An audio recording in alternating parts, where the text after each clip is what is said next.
പാകിസ്ഥാൻ പൗരന്മാരെ തിരിച്ചയക്കുന്നതിൽ വീഴ്ച വരുത്തരുതെന്ന് കേന്ദ്ര ആഭ്യന്തര മന്ത്രാലയം സംസ്ഥാനങ്ങളോട് ആവശ്യപ്പെട്ടു. പാകിസ്ഥാൻ പൗരന്മാർക്ക് രാജ്യം വിടാൻ അനുവദിച്ച സമയം ഇന്ന് രാത്രി അവസാനിക്കുകയാണ്.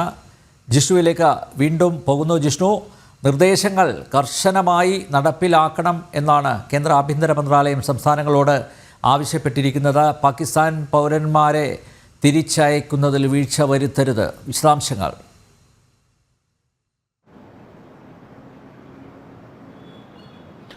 അൽ-നബിയാർ, പാകിസ്ഥാൻ ഭീകരവാദികൾക്ക് പിന്തുണ നൽകുന്നു എന്ന വസ്തുത ലോകരാഷ്ട്രങ്ങൾക്കിടയിൽ തുറന്നു കാട്ടിക്കൊണ്ട് പാകിസ്ഥാനുമായുള്ള നയതന്ത്ര ബന്ധം പൂർണ്ണമായും ഉപേക്ഷിക്കുകയാണെന്ന പ്രഖ്യാപനം ഭാരതം നടത്തിയിരുന്നു. അതിന്റെ ഭാഗമായാണ് പാകിസ്ഥാൻ പൗരന്മാരോട് 48 മണിക്കൂറിനുള്ളിൽ രാജ്യം വിട്ടുപോകാനുള്ള പ്രഖ്യാപനം കേന്ദ്ര സർക്കാർ നടത്തിയിട്ടുള്ളത്. അതിനനുവദിച്ച സമയം ഇന്ന് രാത്രി 12 മണിയോടുകൂടി അവസാനിക്കാനിരിക്കുകയാണ്. ഈ പശ്ചാത്തലത്തിലാണ് കേന്ദ്ര ആഭ്യന്തര മന്ത്രാലയം എല്ലാ സംസ്ഥാനങ്ങൾക്കും കർശന നിർദ്ദേശം നൽകിയിട്ടുള്ളത്. പാകിസ്ഥാൻ പൗരന്മാരെ തിരിച്ചയക്കുന്ന നടപടികളിൽ വീഴ്ചയുണ്ടാകരുത്. ഈ നടപടികളുടെ വിശദമായ റിപ്പോർട്ട് ആഭ്യന്തര മന്ത്രാലയത്തിന് സമർപ്പിക്കണം എന്നുള്ളതാണ് ഇപ്പോൾ കേന്ദ്ര ആഭ്യന്തര മന്ത്രാലയം എല്ലാ സംസ്ഥാനങ്ങളോടും വ്യക്തമാക്കിയിട്ടുള്ളത്. 2 ദിവസം മുൻപ് കേന്ദ്ര ആഭ്യന്തരമന്ത്രി അമിത്ഷാ നേരിട്ട് എല്ലാ മുഖ്യമന്ത്രിമാർക്കും നിർദ്ദേശം നൽകിയിരുന്നു. അതായത് ഓരോ സംസ്ഥാനങ്ങളിലും എത്ര പാകിസ്ഥാൻ പൗരന്മാരുണ്ട്, അവരെ കണ്ടെത്തുകയും അവരുടെ വിവരശേഖരണം, അവരെ തിരിച്ചയക്കുന്നതിനുള്ള നടപടികൾ, ഈ മുഴുവൻ കാര്യങ്ങളും മുഖ്യമന്ത്രിമാർ നേരിട്ട് പരിശോധിച്ച് അതിനെ വിലയിരുത്തണം എന്ന നിർദ്ദേശം കേന്ദ്ര ആഭ്യന്തരമന്ത്രി നൽകിയിരുന്നു. കാരണം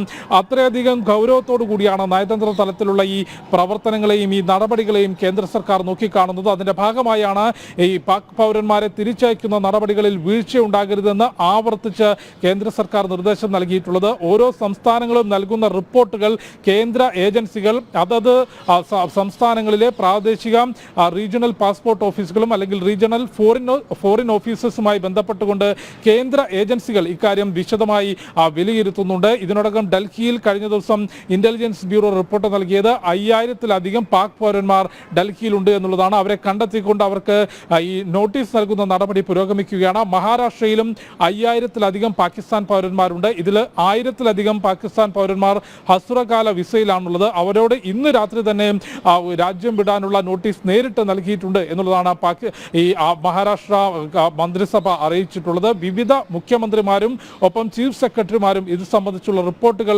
ആഭ്യന്തര മന്ത്രാലയത്തിന് നൽകുന്നുണ്ടെന്നാണ് മനസ്സിലാക്കുന്നത്. കഴിഞ്ഞ 3 ദിവസങ്ങളിലായി നിരവധി പാകിസ്ഥാൻ പൗരന്മാർ ഇതിനോടകം ഇന്ത്യ വിട്ടു പോയിട്ടുണ്ട്. ഒപ്പം വാഗ അതിർത്തി വഴി പാകിസ്ഥാനിൽ നിന്ന് 450-ലധികം ഇന്ത്യക്കാർ രാജ്യത്തേക്ക് തിരിച്ചു വന്നിട്ടുണ്ടെന്നാണ് കണക്കുകൾ. കാരണം നേരത്തെ നമ്മൾ സൂചിപ്പിച്ചതുപോലെ ഒരു യുദ്ധസമാനമായിട്ടുള്ള തയ്യാറെടുപ്പുകൾ ഭാരതം നടത്തുന്ന പശ്ചാത്തലത്തിലാണ് ഇത്തരത്തിൽ പാകിസ്ഥാനിൽ നിന്ന് തിരിച്ച് ഇന്ത്യയിലേക്കും ഇന്ത്യയുടെ പൗരന്മാർ മടങ്ങിയെത്തിയിട്ടുള്ളത്. പാക് പൗരന്മാരോട് ഇന്ന് രാത്രിക്കുള്ളിൽ രാജ്യം വിടാനാണ് ആവശ്യപ്പെട്ടിട്ടുള്ളത്. ഡൽഹിയിലെ പാകിസ്ഥാൻ ഹൈക്കമ്മീഷനിലെ സൈനിക ഉദ്യോഗസ്ഥരോട് ഒരാഴ്ചയ്ക്കകം രാജ്യം വിട്ടുപോകാൻ നേരത്തെ തന്നെ കേന്ദ്ര സർക്കാർ ആവശ്യപ്പെട്ടിരുന്നു. അതിനുള്ള സമയം 2 ദിവസത്തിനുള്ളിൽ തന്നെ അവസാനിക്കും. പാക് ഹൈക്കമ്മീഷനുള്ള സുരക്ഷ ഡൽഹി പോലീസ് വെട്ടിച്ചുരുക്കിയിരുന്നു. ഹൈക്കമ്മീഷന് മുൻപിലെ ബാരിക്കേഡുകൾ എടുത്തുമാറ്റി സുരക്ഷാ ഡ്യൂട്ടിയിലുണ്ടായിരുന്ന ഉദ്യോഗസ്ഥരെ തിരിച്ചു വിളിച്ചു. കൂടാതെ സിന്ധു നദീജല കരാർ റദ്ദാക്കി വാഘ അട്ടാരി ബോർഡർ പൂർണ്ണമായും അടയ്ക്കാനുള്ള തീരുമാനം കൈക്കൊണ്ടു. അത്തരത്തിൽ നയതന്ത്ര തലത്തിൽ നടപടികൾ ശക്തമാക്കുന്നു. പാകിസ്ഥാൻ ഭീകരവാദത്തിന് പിന്തുണ നൽകുകയും ഭീകരവാദത്തിന് എല്ലാവിധത്തിലുമുള്ള സഹായം ചെയ്യുന്ന രാഷ്ട്രമാണ് എന്ന വസ്തുത ലോകരാഷ്ട്രങ്ങൾക്കിടയിൽ തുറന്നു കാട്ടാനും ഭാരതം വലിയ രീതിയിൽ ഈ വേളയിൽ ശ്രമം നടത്തുകയാണ്. കാരണം വിവിധ രീതികളിലുള്ള തിരിച്ചടിയാണ് പഹൽഗാമിൽ മതം ചോദിച്ചുകൊണ്ട് നടത്തിയിട്ടുള്ള ഭീകരാക്രമണത്തിന് ഭാരതം നൽകാൻ ഉദ്ദേശിക്കുന്നത്. അത് പ്രധാനമന്ത്രി നരേന്ദ്രമോദിയുടെയും ആഭ്യന്തരമന്ത്രി അമിത്ഷായുടെയും വാക്കുകളിൽ നിന്ന് തന്നെ നമുക്ക് പ്രകടമാണ്. ഭീകരവാദികൾക്കും ഭീകരവാദത്തിന് പിന്തുണ നൽകുന്നവരും ഒരിക്കലും മറക്കാൻ ആഗ്രഹിക്കാത്ത മറുപടി ഭാരതം നൽകും എന്ന പ്രഖ്യാപനം ഇതിനോടകം തന്നെ രാജ്യത്തിന്റെ ഭരണ നേതൃത്വം നടത്തിയിട്ടുണ്ട്. അനിൽ നമ്പ്യാർ. പാകിസ്ഥാൻ പൗരന്മാരെ തിരിച്ചയക്കുന്നതിൽ വീഴ്ച വരുത്തരുതെന്ന് കേന്ദ്ര ആഭ്യന്തര മന്ത്രാലയം സംസ്ഥാനങ്ങളോട് ആവശ്യപ്പെട്ടു. പാകിസ്ഥാൻ പൗരന്മാർക്ക് രാജ്യം വിടാൻ അനുവദിച്ച സമയം ഇന്ന് രാത്രി അവസാനിക്കുകയാണ്. ജിഷ്ണുവാണ് വിശദവിവരങ്ങൾ നൽകിയത്.